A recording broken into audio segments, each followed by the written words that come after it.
राम राम नमस्कार। हम किरण उपाध्याय अपने चैनल पर रह सके बहुत बहुत स्वागत करतनी। आज बहुत सुंदर सा एगो शिव जी के भजन सुनाओ तनी जा, सुनी सभे। पसंद आई तो लाइक शेयर कमेंट जरूर करब सभे। आ चैनल पर नया होकर सभे तो सब्सक्राइब भी कर लेब। चलिए सुनल जा।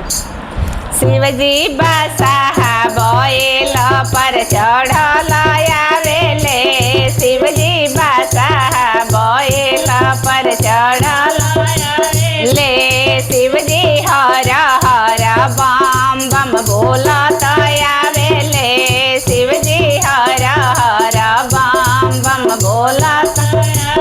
पूरी मिठाई शिव के मन ही न भावे, पूरी मिठाई शिव के न भावे।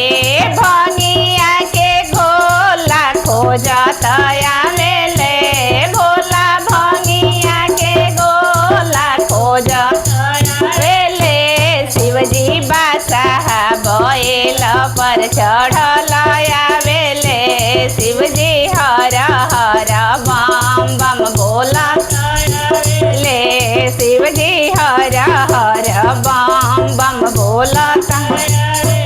अरे कोठा अटारी शिव के मन ही न भावे, कोठा अटारी शिव के मन ही न भावे।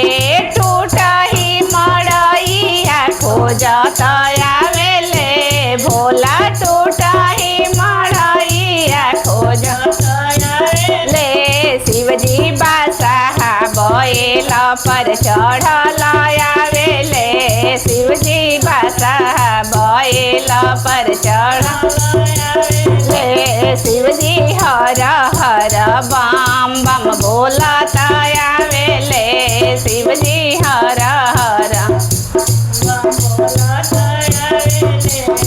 अरे हाथी से घोड़ा शिव के मन ही न भावे, हाथी से घोड़ा शिव के मन ही न भावे।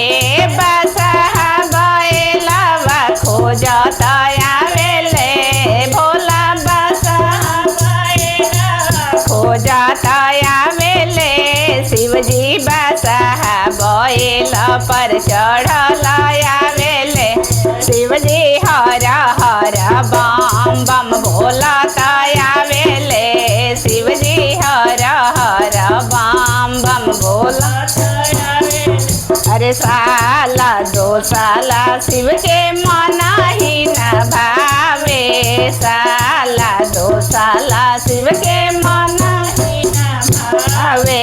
मिर्गा के छाला खोजत आवेले, शिव के छाला खोजत आवेले, शिव जी बसाहा बैल पर चढ़ल आवेले, शिव जी हर हर बम बम बोलत आवेले।